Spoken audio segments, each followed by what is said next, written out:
30 years ago, I reported on a project in Colorado called Mission Wolf, working to reintroduce wolves to the wild. So I'm particularly interested in this next story.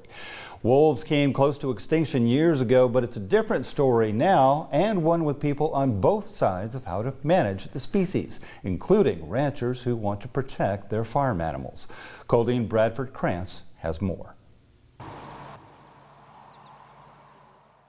Once upon a time, there were two groups of predators who constantly fought over the same prey. They battled one another for generations until, finally, one pushed the other out.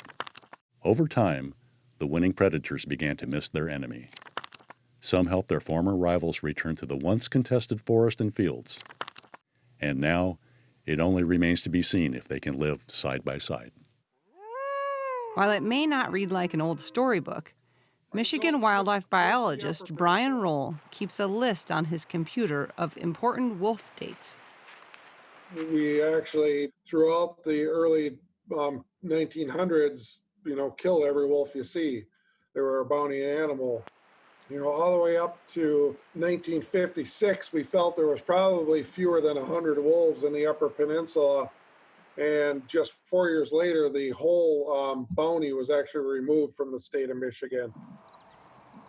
By the end of the 1960s, gray wolves had all but disappeared from the region, with one small pocket remaining in northeast Minnesota's Iron Range. In 1966, wolves were listed under the precursor to the Endangered Species Act. As things changed, both ecologically and socially, people started to realize that predators were an important part of an ecosystem. By the 1980s, wolf populations began to rebound across Minnesota, Wisconsin, and Michigan. Roll says exceeding planned population goals should have resulted in wolves being removed from the endangered species list.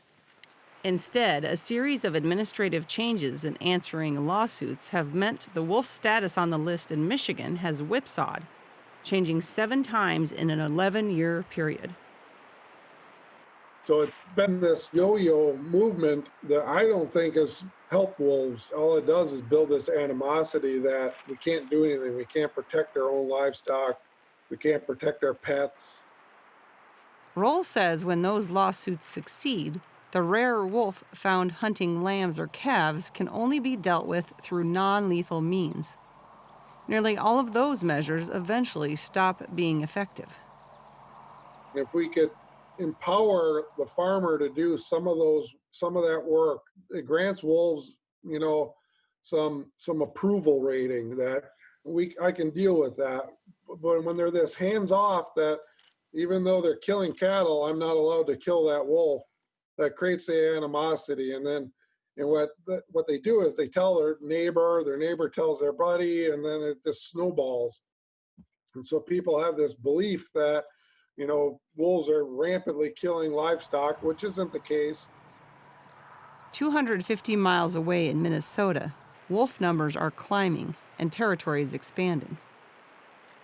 The state estimates the wolf population now numbers more than 2,800, about 2/3 of the total in the western Great Lakes region.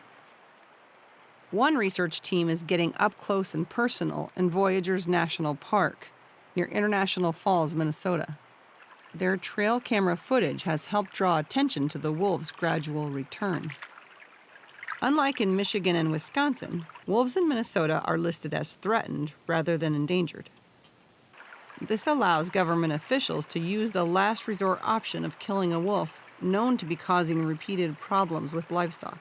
When wolves are causing problems by eating sheep or eating cattle, or hunting dogs or pets, which they've been documented to do, no one wins, right? It's a problem for the owners of those animals. It can be an economic problem. Wolves don't win because often USDA Wildlife Services will come in and trap and lethally remove wolves as well to mitigate that conflict. So I think everyone has a shared interest to minimize that. Wildlife experts have a range of non-lethal options, including guard animals such as dogs, donkeys, and llamas. If those fail, streamers, lights, and alarms could be used to frighten wolves. But none of these work every time. You have folks who raise livestock who think the only good wolf is a dead wolf, and you have folks who absolutely enjoy and are thrilled by wolves on the landscape where they're operating. Cattle producer Keith Carlson is learning to coexist with the wolves, which have returned to his Sandstone, Minnesota farm, about an hour south of Duluth.